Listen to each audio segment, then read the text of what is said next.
Malam itu, angin berdesir pelan menyelinap lewat celah-celah papan tua di dinding kontrakan, seolah membisikkan sesuatu yang tak bisa kupahami.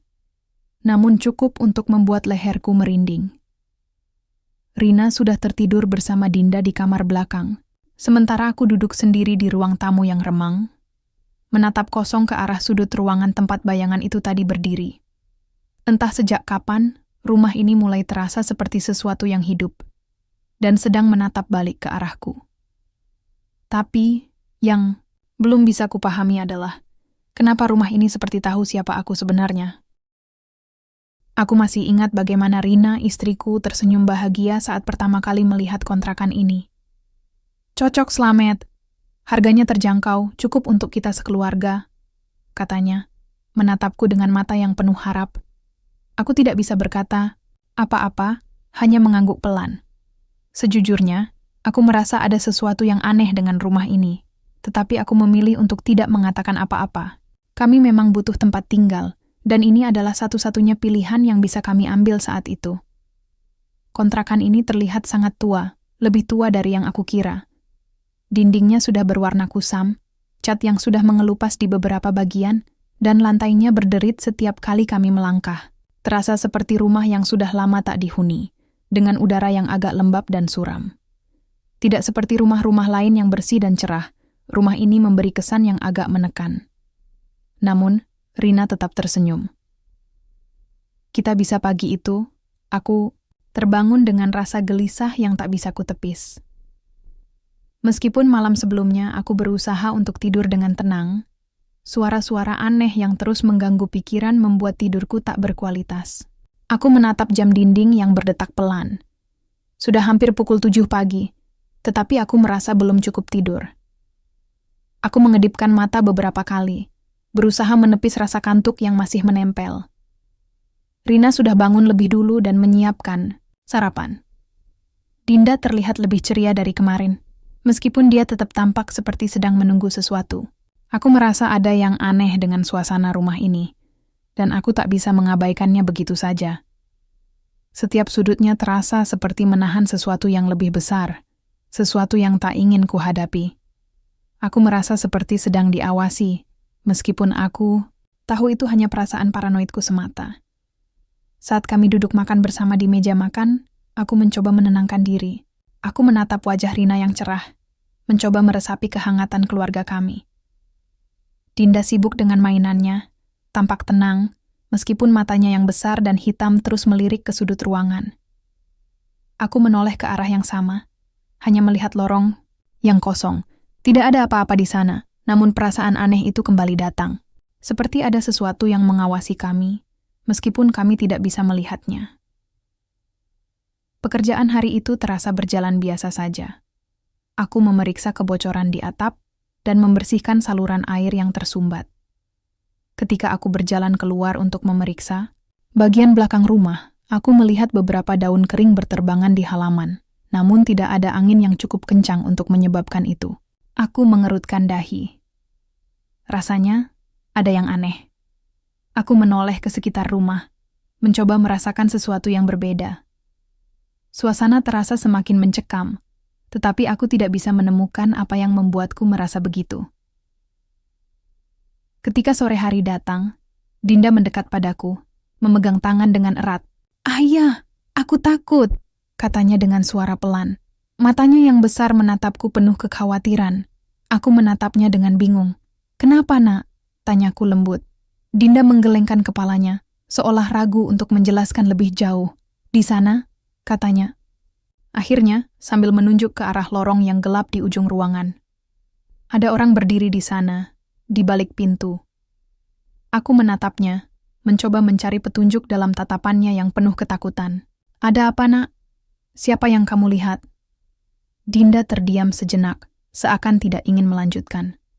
Aku bisa merasakan ketakutan yang begitu mendalam dari dirinya. Rina yang mendengar percakapan kami segera menghampiri dan membelai kepala Dinda. "Sudah, Nak. Itu hanya imajinasimu saja, pasti. Tapi aku tidak bisa menepis rasa cemas yang menggelayuti hati. Apa yang sebenarnya terjadi di rumah ini? Mengapa Dinda bisa melihat sesuatu yang tak bisa aku lihat? Apakah itu hanya khayalan seorang anak kecil, atau ada sesuatu yang lebih mengerikan yang tersembunyi di dalam rumah ini? Malamnya, aku kembali merasakan ketegangan yang sama. Seperti malam sebelumnya, suara langkah kaki yang berderit di lantai atas terdengar kembali. Aku menoleh ke arah Rina yang sudah tertidur pulas, lalu bangkit dari tempat tidur dengan hati-hati. Aku ingin memastikan apa yang sebenarnya terjadi. Aku melangkah pelan menuju pintu kamar dan membuka sedikit. Suasana di luar kamar gelap, hanya diterangi lampu kecil yang bersinar redup dari ruang tamu. Aku berjalan menuju tangga yang mengarah ke lantai atas, perlahan-lahan. Setiap langkahku terasa berat, seakan-akan lantai rumah ini menahan setiap langkah yang kuambil. Ketika aku sampai di ujung tangga, aku berhenti sejenak, mencoba mendengarkan suara yang mungkin muncul, namun tidak ada suara lagi. Hening. Namun, aku merasakan sesuatu yang aneh, sebuah tekanan di udara, seakan-akan ada sesuatu yang mengawasi dari kegelapan. Tiba-tiba, aku mendengar suara pelan, seperti bisikan. Aku menegang, mencoba mencari tahu dari mana suara itu berasal. Bisikan itu semakin jelas, semakin keras. Aku menatap ke sekitar, namun hanya kegelapan yang menyambutku. Aku merasa seperti ada sesuatu yang bergerak di dalam kegelapan. Sesuatu yang tak bisa aku tidak tidur malam itu. Duduk diam di ruang tamu. Cahaya redup dari lampu gantung tua menjadi satu-satunya penanda bahwa aku masih berada di dunia nyata. Tapi nyatanya, aku tidak sepenuhnya yakin tentang itu. Semuanya mulai terasa seperti mimpi buruk yang berulang dan menolak selesai. Jam menunjukkan pukul 3:12. Suara detik jam terdengar lebih keras dari biasanya, seperti dentuman palu yang memaku pikiranku. Aku hanya bisa menunggu. Tidak tahu apa yang sedang kutunggu, tapi hatiku tahu sesuatu akan datang malam ini. Aku memandangi pintu depan, yang sejak beberapa hari terakhir terasa seperti batas antara dunia ini dan sesuatu yang tidak seharusnya masuk. Dan entah bagaimana, aku merasa pintu itu sudah terbuka.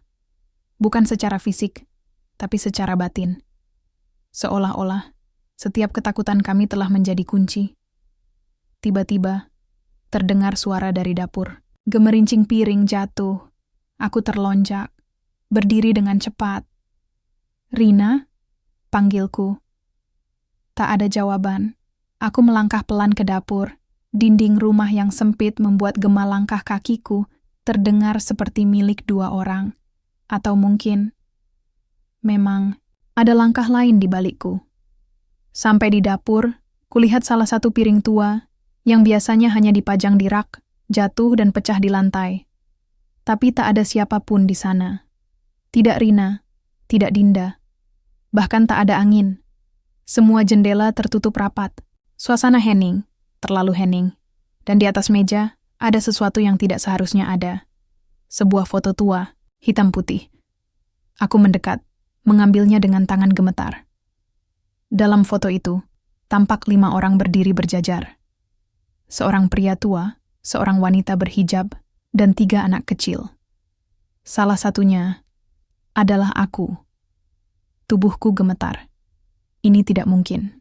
Aku tidak pernah ingat punya foto seperti ini, tapi di balik foto itu, tertulis dengan huruf tangan, "Keluarga Slamet." Ditinggalkan saat rumah ini memilih kembali. Memilih kembali? Gumamku. Kata-kata itu tidak masuk akal. Tapi entah kenapa hatiku memahami maknanya. Rumah ini seolah punya kehendak sendiri. Dan aku Slamet bukan cuma penyewa. Aku adalah bagian dari rumah ini. Aku yang kembali. Tiba-tiba, lampu padam. Gelap total, dari arah kamar, terdengar jeritan. Dinda aku berlari ke kamar, menabrak dinding dalam gelap, tapi terus maju. Pintu kamar terbuka sedikit, kudorong pelan-pelan. Dinda duduk di sudut ruangan, tubuhnya gemetar hebat. Matanya memandang ke pojok ruangan lain. Aku mengikuti arah pandangnya, dan melihat sesuatu berdiri di sana. Sosok wanita. Rambut panjang menutupi wajah. Tubuhnya kurus, hampir tidak bergerak. Tapi udara di sekitarnya dingin, beku, napasku membatu. "Siapa kamu?" tanyaku, suara hampir tak keluar. Sosok itu tidak menjawab. Ia hanya menunjuk ke arahku. Dan tiba-tiba, terdengar suara dari dalam pikiranku sendiri. Suara yang sama seperti sebelumnya. Kau membuka pintu itu, Slamet. Sekarang, waktunya kau bertanggung jawab. Aku memeluk Dinda. Jangan lihat, nak. Jangan lihat. Tapi dia hanya bergumam, seperti dalam mimpi.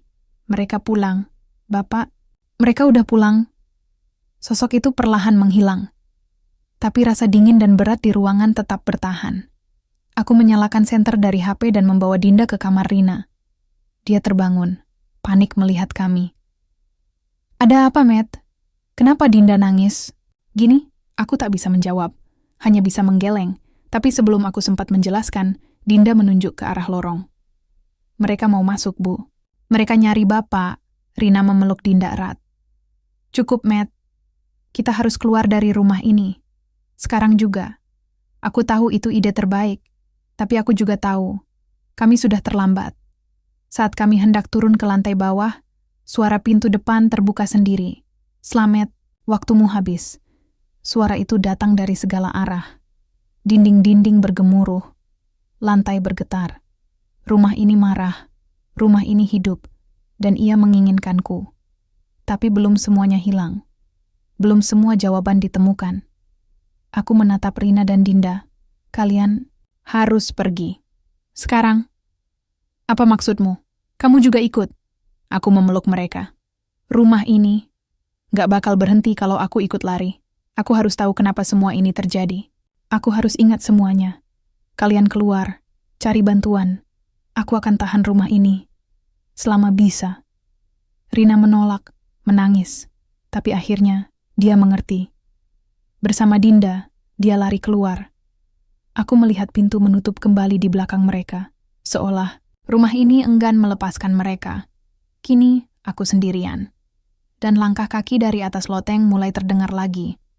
Pelan, berat, tapi pasti. Menuju ke arahku, aku duduk di ruang tamu. Menunggu. Menatap bayanganku sendiri di kaca jendela. Karena kadang, yang kita tunggu untuk datang adalah diri kita sendiri yang selama ini tak mau kita kenali. Langkah-langkah itu semakin dekat, berat, seperti menyeret beban puluhan tahun yang tak pernah selesai.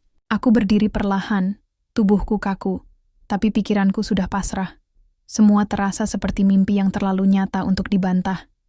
Aku tahu suara itu berasal dari loteng, tempat yang sejak awal kuhindari, tempat yang, entah kenapa, selalu terasa hidup.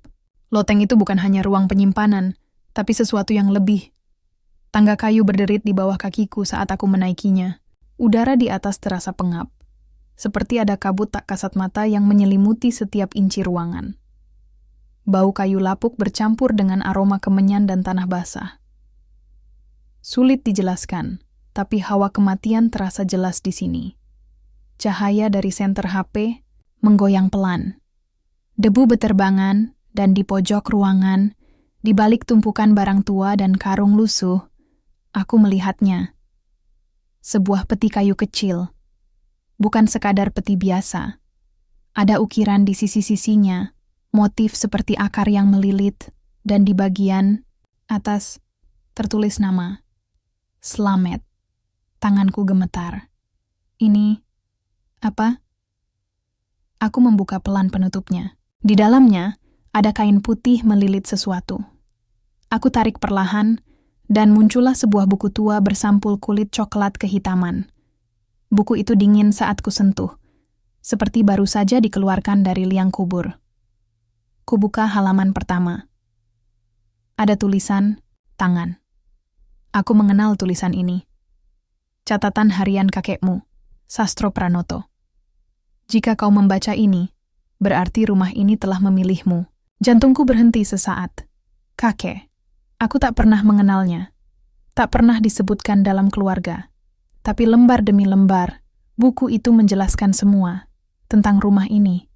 Tentang keluarga kami. Tentang kutukan. Konon, kakek Sastro adalah seorang dukun tua yang sangat dihormati. Tapi juga ditakuti. Ia pernah menyegel sebuah makhluk dalam rumah ini.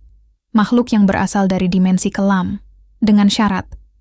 Garis keturunannya tak boleh menjual atau meninggalkan rumah ini begitu saja.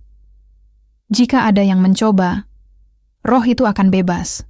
Dan kini, aku kembali, tanpa sadar, aku, cucu dari keturunan yang mengikat perjanjian, telah membangunkan kembali semua. Aku terduduk. Nafasku sesak. Semua ini bukan hanya tentang gangguan gaib. Ini tentang warisan dosa. Suara tawa lirih terdengar, bukan dari mulutku, tapi dari sudut ruangan. Aku menoleh dan melihatnya. Wanita berambut panjang itu berdiri lagi. Kali ini wajahnya terlihat. Wajah yang hancur, setengah terbakar, matanya hitam tanpa bola mata. Kau lupa, Slamet, bisiknya. Tapi aku ingat, kau yang mengurungku, kau yang meninggalkanku. Sekarang aku mau kau buka pintunya. Aku nggak tahu siapa kamu. Kamu tahu, kamu hanya menolak untuk mengingat. Tiba-tiba, ruangan berguncang. Buku di tanganku bergetar hebat. Dari lantai, muncul tangan-tangan hitam, mencoba menarik kakiku. Aku terjatuh, berteriak, mencoba menepis mereka. Tapi tangan-tangan itu makin banyak, makin kuat. Di antara semua kekacauan itu, satu suara terdengar jelas. Ingat siapa dirimu. Rumah ini bukan musuhmu, tapi penuntunmu. Aku menutup mata, memeluk buku itu erat. Dalam gelap, ingatan mulai datang. Kilatan demi kilatan masa kecil. Aku pernah di sini.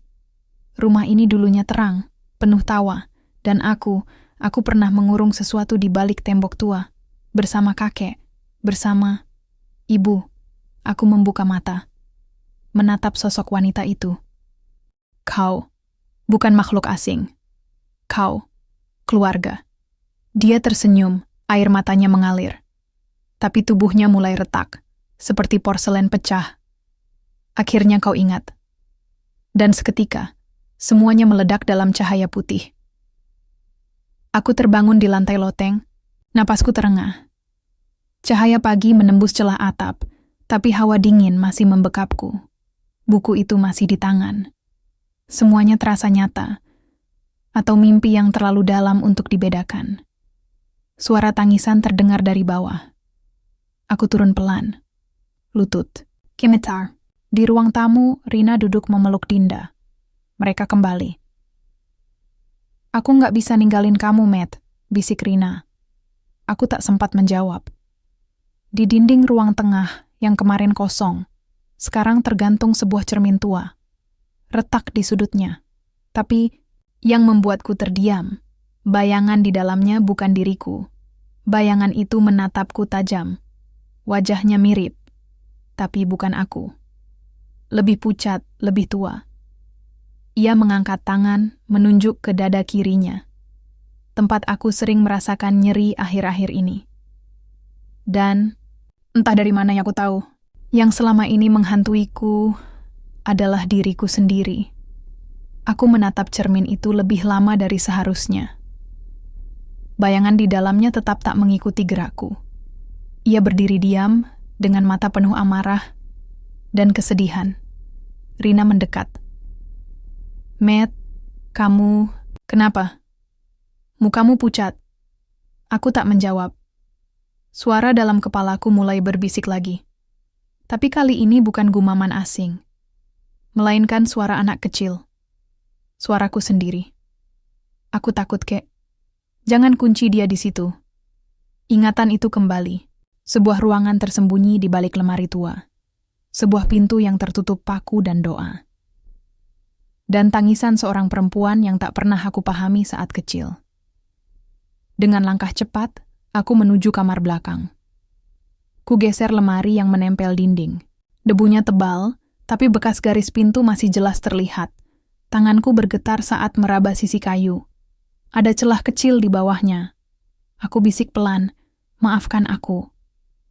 Tiba-tiba, pintu itu membuka sendiri. Dan dari dalamnya keluar bau busuk yang menyayat, serta suara lirih. Akhirnya kamu kembali. Pintu itu menganga lebar, seperti mulut yang haus. Bau anyir menyergap, menusuk sampai ke kepala. Di dalam hanya gelap, tak ada cahaya yang bisa menembus. Langkahku pelan, tapi pasti. Dada berdebar, tapi ada sesuatu dalam diriku yang memaksa terus maju. Di ruang itu, dingin menggigit. Lalu ku dengar suara itu lagi. Tangisan pelan, berubah menjadi tawa retak. Aku melihatnya. Sosok perempuan berambut panjang duduk di sudut, punggungnya membelakangiku. "Kenapa engkau tinggalkan aku di sini, Slamet?" Suaranya pelan tapi menggema. Aku ingin bicara, tapi lidahku keluh. Perlahan ia berdiri, menoleh. Wajah itu, wajah ibu. "Ibu." Ia mengangguk, matanya basah. "Kamu kecil waktu itu.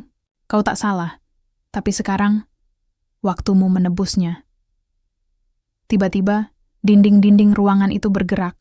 Dari lantai, muncul simbol-simbol asing. Buku tua yang kubawa terbuka sendiri dan menyala. Aku sadar, untuk mengakhiri semua ini, aku harus membuka kembali masa lalu dan menghadapinya.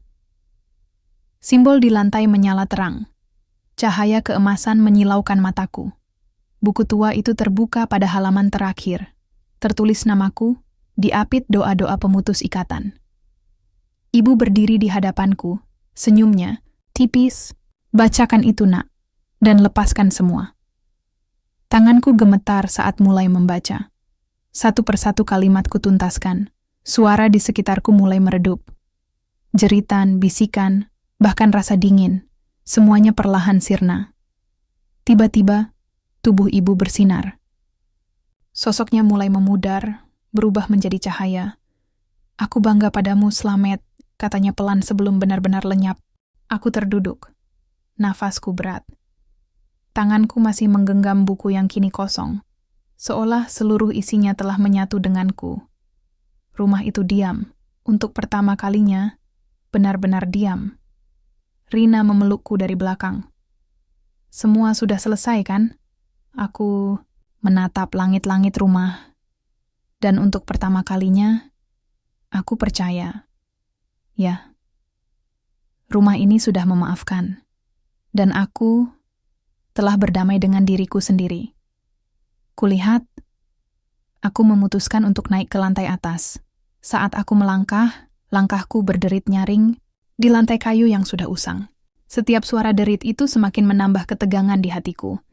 Saat aku membuka pintu ke sebuah ruangan di lantai atas, aku terhenti.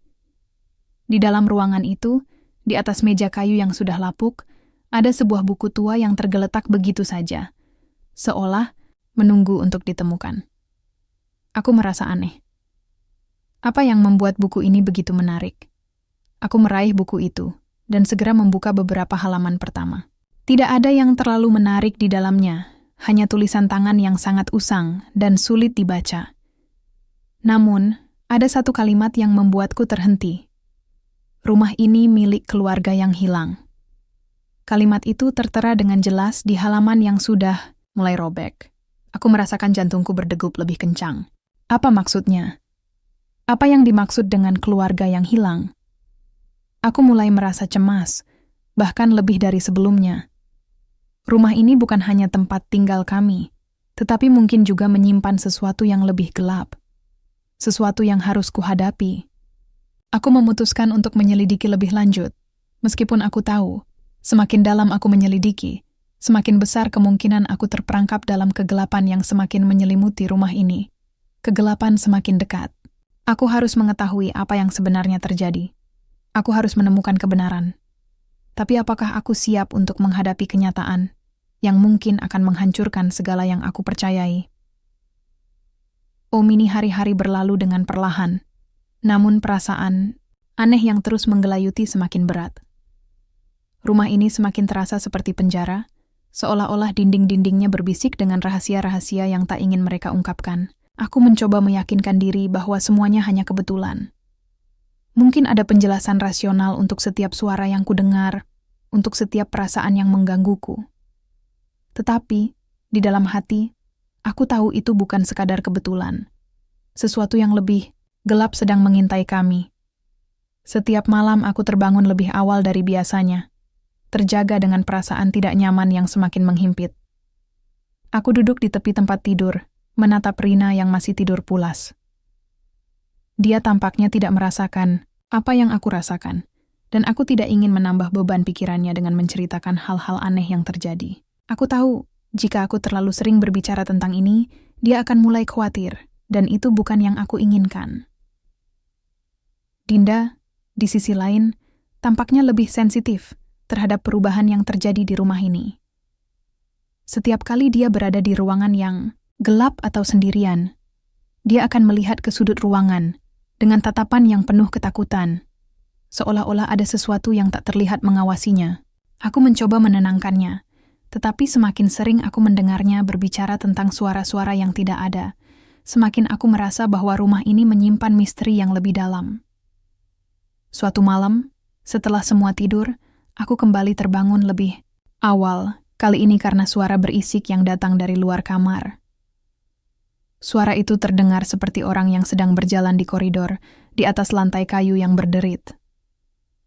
Aku menarik napas dalam-dalam dan mencoba menenangkan diri. Mungkin itu hanya suara angin, pikirku. Tetapi saat aku mendengar langkah kaki itu semakin mendekat, rasa cemas mulai memenuhi dadaku. Aku bangkit dari tempat tidur, berjalan pelan menuju pintu kamar. Dengan hati-hati, aku membuka pintu sedikit, mencoba untuk mendengar lebih jelas. Langkah-langkah itu berhenti tepat di luar pintu kamar kami. Aku terpaku di tempatku, tidak tahu harus berbuat apa. Aku ingin membuka pintu dan memeriksa, tapi entah mengapa, tubuhku terasa kaku. Akhirnya, aku memutuskan untuk keluar. Dengan perlahan, aku membuka pintu dan berjalan menuju ruang tamu. Di sana, suasana sangat sunyi. Tidak ada tanda-tanda seseorang atau sesuatu yang bisa menjelaskan suara yang baru saja kuterima. Aku menatap sekitar, mencoba mencari petunjuk, tetapi hanya ada keheningan yang menyelimuti rumah itu. Rasa lega yang singkat segera digantikan oleh perasaan tidak enak di dadaku. Aku tahu, sesuatu yang tidak biasa sedang terjadi, tetapi aku belum tahu apa itu. Keesokan harinya, aku kembali memutuskan untuk memeriksa loteng. Buku tua yang kutemukan beberapa hari lalu masih tergeletak di atas meja di ruangan atas.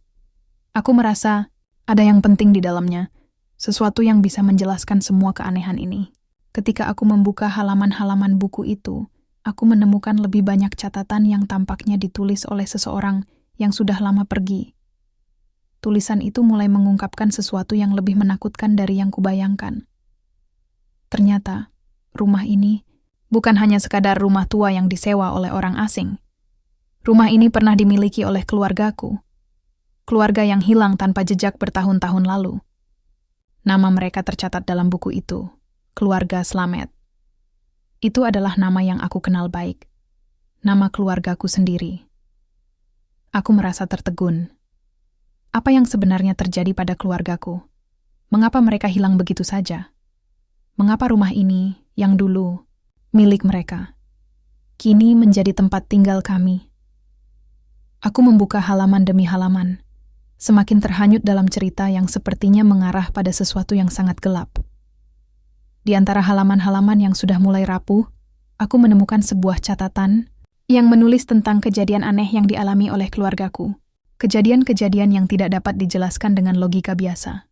Suara-suara aneh, perasaan diawasi, dan penglihatan tentang sosok-sosok yang mengintai dari kegelapan. Semua itu terdengar sangat familiar, dan semakin banyak catatan yang membuatku merasa semakin terperangkap dalam lingkaran waktu yang tak pernah berakhir. Seiring berjalannya waktu, aku mulai merasa ada hubungan antara perasaan aneh yang kuterima dan kenangan yang mulai muncul kembali. Kenangan tentang masa kecilku yang terlupakan. Tentang suatu peristiwa yang terjadi beberapa tahun lalu, sebelum aku memutuskan untuk melupakan semuanya. Suatu peristiwa yang melibatkan keluargaku, yang kini seakan terungkap kembali dalam bentuk suara-suara dan bayangan yang tidak bisa dijelaskan. Aku mencoba mencerna semua informasi itu. Namun semakin aku mencari jawaban, semakin banyak pertanyaan yang muncul. Apa yang sebenarnya terjadi pada keluargaku? Apa yang mereka temui di dalam rumah ini sebelum mereka hilang begitu saja? Dan, yang paling menakutkan, Apakah aku, Slamet, yang seharusnya melupakan semuanya, sebenarnya terperangkap? Dalam kisah kelam yang tak bisa lepas, setiap malam aku semakin merasa cemas. Rumah ini bukan hanya sebuah tempat tinggal. Ini adalah penjara yang menahan kenangan-kenangan gelap yang tidak bisa dihapus begitu saja. Rumah ini adalah cermin dari masa laluku yang terlupakan. Dan sekarang, aku mulai merasa bahwa aku tidak bisa keluar dari sini. Tidak bisa melarikan diri dari kenangan yang terus menghantuiku. Aku mulai lelah. Bukan karena pekerjaan atau kurang tidur, tapi karena pikiran yang terus-menerus dihantui oleh bayang-bayang yang tidak bisa kugenggam. Setiap hari, rumah ini seakan menolak untuk menjadi tempat tinggal. Ia bukan sekadar bangunan, kayu tua, ia adalah tubuh dari sesuatu yang jauh lebih hidup, lebih penuh rahasia daripada yang bisa kupahami. Pagi itu, sinar matahari mencoba menembus jendela rumah yang berdebu, tapi gagal memberikan kehangatan. Dinda duduk di depan televisi, matanya kosong. Sementara Rina sedang merapikan ruang makan, mulutnya komat kamit melafalkan doa. Entah karena kebiasaan, atau karena ia pun mulai merasakan tekanan yang sama denganku. Aku memperhatikannya diam-diam. Matanya sering melirik ke sudut-sudut ruangan, seolah ia menyembunyikan ketakutan yang tidak ingin dibicarakan. Aku tahu aku harus melakukan sesuatu. Aku tak bisa terus duduk dan membiarkan keluargaku tenggelam dalam ketakutan. Maka siang itu, setelah makan siang selesai, dan Rina mengajak Dinda tidur siang, aku memutuskan untuk kembali ke loteng. Buku tua itu masih menyisakan banyak halaman, dan aku belum membaca semuanya. Semakin cepat aku tahu asal-usul rumah ini, semakin cepat pula aku bisa mencari cara untuk keluar dari situasi ini. Aku naik ke atas dengan hati-hati. Setiap langkah menaiki tangga kayu seperti mengetuk-ngetuk kepalaku, mengingatkanku bahwa aku akan bertemu dengan sesuatu yang bukan sekadar tulisan di atas kertas. Begitu sampai di ruang atas, aku langsung membuka buku itu. Tanganku gemetar, jantungku berdetak lebih cepat. Di halaman yang kuselipkan terakhir, aku menemukan tulisan yang lebih rapi dari sebelumnya. Tampaknya ini bagian yang lebih baru dibanding catatan-catatan sebelumnya. Isinya adalah pengakuan seorang pria bernama Suekir, yang mengaku sebagai anak dari pemilik asli rumah ini.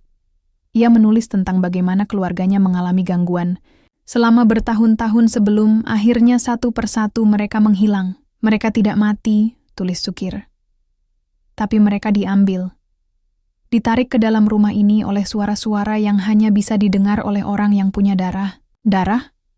Kalimat itu membuatku merinding. Aku meraba tengkukku tanpa sadar. Entah kenapa, tubuhku seperti bereaksi sendiri. Suara-suara? Ya. Aku mendengarnya. Dan itu artinya, aku mencoba tenang. Tapi bagian selanjutnya dari tulisan itu membuat tengkukku makin dingin. Orang yang datang kembali ke rumah ini adalah bagian dari mereka. Ia hanya belum sadar. Tapi rumah ini tidak lupa. Aku membanting buku itu tanpa sadar. Nafasku sesak. Aku berdiri dan berjalan mundur, mencoba menjauh dari buku itu. Tapi sebelum aku sempat melangkah keluar ruangan, aku mendengar suara. Bukan dari dalam rumah, bukan dari luar, tapi dari dalam pikiranku sendiri. Kamu pulang, Slamet. Aku membeku. Suara itu seperti bisikan tapi terasa sangat dekat, sangat pribadi. Seolah bukan orang lain yang bicara, tapi aku sendiri. Aku menutup telingaku. Tidak, aku bukan bagian dari ini. Aku tidak tahu apa-apa. Teriakku, entah pada siapa. Tapi suara itu kembali datang. Tenang, tapi mengunci. Ingat, kau sudah pernah ke sini. Kau lahir di sini. Kepalaku berdenyut hebat. Gambar-gambar tak jelas mulai melintas. Wajah-wajah asing. Tawa anak kecil. Teriakan. Lalu, keheningan yang mendalam. Aku terjatuh di lantai. Tubuhku gemetar. Aku tidak tahu apa yang lebih menakutkan. Suara itu. Atau kemungkinan bahwa semua yang dikatakannya benar. Setelah beberapa lama, aku turun kembali ke bawah. Rina menyambutku dengan wajah cemas. Kamu dari atas. Mukamu pucat banget, Matt. Aku mengangguk, berusaha tersenyum tapi gagal. Cuma debunya aja. Pusing dikit, Rina menatapku lama, lalu menarik tanganku dan menyuruhku duduk. Ia mengambil air putih dan memberikannya kepadaku. Aku juga ngerasa aneh, Matt, rumah ini. Kadang aku ngerasa kayak lagi diperhatiin. Aku menatapnya. Kamu juga ngerasa? Dia mengangguk pelan. Kadang, pas aku lagi sendirian, aku ngerasa ada yang jalan di belakangku. Tapi pas aku noleh, nggak ada siapa-siapa. Aku tak tahu harus senang atau makin takut. Di satu sisi, itu berarti aku tidak gila. Tapi di sisi lain, artinya gangguan ini nyata. Malam harinya, saat aku berbaring, di ranjang suara itu datang lagi. Tapi kini lebih jelas, lebih berani. Aku mulai lelah. Bukan karena pekerjaan atau kurang tidur, tapi karena pikiran yang terus-menerus dihantui oleh bayang-bayang yang tidak bisa kugenggam. Setiap hari, rumah ini seakan menolak untuk menjadi tempat tinggal. Ia bukan sekadar bangunan, kayu tua, ia adalah tubuh dari sesuatu yang jauh lebih hidup, lebih penuh rahasia daripada yang bisa kupahami. Pagi itu, sinar matahari mencoba menembus jendela rumah yang berdebu, tapi gagal memberikan kehangatan. Dinda duduk di depan televisi, matanya kosong. Sementara Rina sedang merapikan ruang makan, mulutnya komat-kamit melafalkan doa, entah karena kebiasaan atau karena ia pun mulai merasakan tekanan yang sama denganku. Aku memperhatikannya diam-diam. Matanya sering melirik ke sudut-sudut ruangan, seolah ia menyembunyikan ketakutan yang tidak ingin dibicarakan. Aku tahu aku harus melakukan sesuatu. Aku tak bisa terus duduk dan membiarkan keluargaku tenggelam dalam ketakutan. Maka siang itu, setelah makan siang selesai dan Rina mengajak Dinda tidur siang, aku memutuskan untuk kembali ke loteng. Buku tua itu masih menyisakan banyak halaman, dan aku belum membaca semuanya. Semakin cepat aku tahu asal-usul rumah ini, semakin cepat pula aku bisa mencari cara untuk keluar dari situasi ini. Aku naik ke atas dengan hati-hati.